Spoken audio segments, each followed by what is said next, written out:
राधे राधे। माघ मास महात्म का 19वां अध्याय प्रारंभ करते हैं।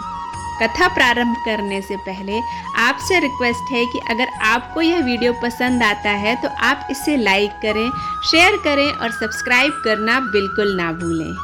18वें अध्याय में पांचों कन्याएं ब्राह्मण पुत्र के जाने से अत्यंत दुखी थीं और विलाप कर रही थीं।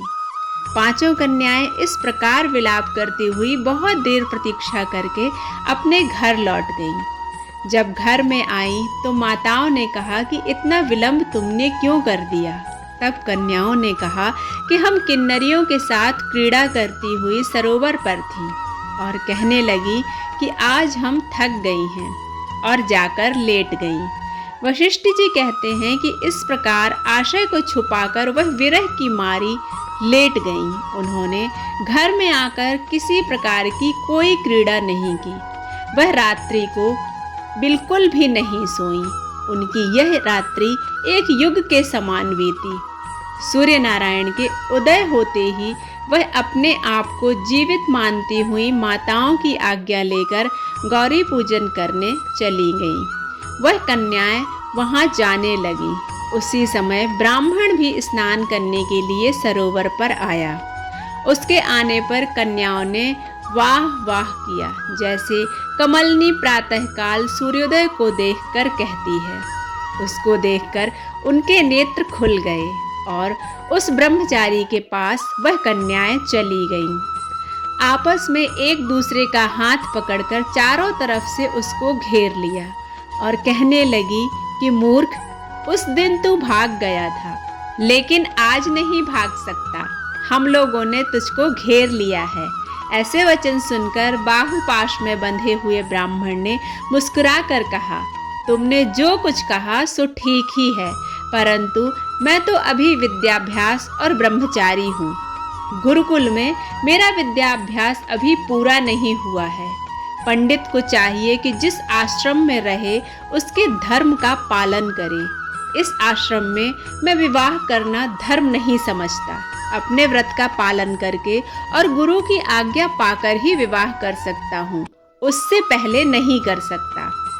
यह बात सुनकर वह कन्याएं इस प्रकार बोली जैसे वैशाख मास में कोयल बोलती है। वह कहने लगी कि धर्म से अर्थ और अर्थ से काम और काम से धर्म के फल का प्रकाश प्राप्त होता है। ऐसा ही पंडित लोग शास्त्र में कहते हैं। हम काम सहित धर्म की अधिकता से आपके पास आई हैं, सो आप पृथ्वी के सब भोगों को भोगिए।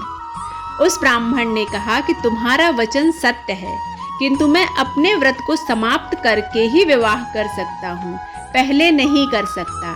अतः तब वे कन्याएं कहने लगी कि तुम मूर्ख हो। अनोखी औषधि, ब्रह्म बुद्धि, रसायन सिद्धि, अच्छे कुल की सुंदर नारियां तथा मंत्र जिस समय प्राप्त हो तभी ग्रहण कर लेना चाहिए। कार्य को टालना अच्छा नहीं होता। केवल भाग्य वाले पुरुष ही प्रेम से पूर्ण, अच्छे कुल से उत्पन्न, स्वयं वर चाहने वाली कन्याओं को प्राप्त होते हैं।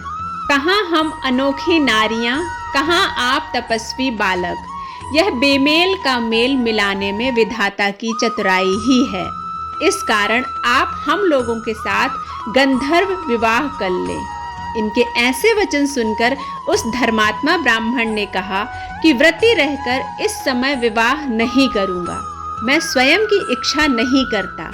इस प्रकार उसके वचन सुनकर उन्होंने एक दूसरे का हाथ छोड़कर उसको पकड़ लिया। सुशील तथा सुस्वरा ने उसकी भुजाओं को पकड़ा, सुतारा ने आलिंगन किया और चंद्रिका ने उसका मुख चूम लिया। फिर उसने क्रोधित होकर उनको श्राप दिया कि तुम डायन की तरह मुझसे चिपटी हो, इस कारण पिशाचिनी हो जाओ। ऐसे श्राप देने पर वह उसको छोड़कर अलग खड़ी हो गई। उन्होंने कहा कि हम निरपराधियों को व्यर्थ ही क्यों श्राप दिया। तुम्हारी इस धर्मज्ञता पर धिक्कार है। प्रेम करने वाले से बुराई करने वाले का सुख दोनों लोकों में नष्ट हो जाता है।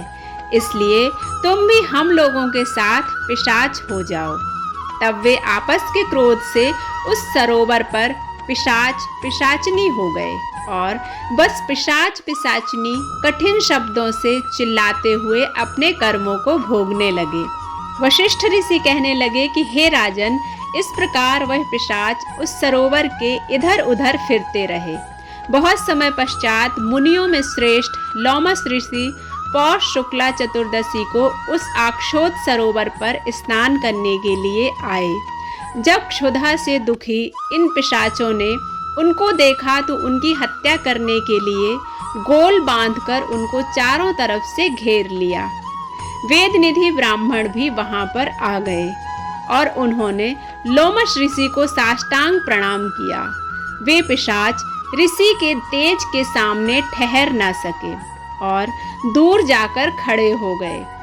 वेदनिधि हाथ जोड़कर लोमश ऋषि से कहने लगे कि हे भाग्य, मैं इन्हीं ऋषि के दर्शन करने के लिए आया हूँ।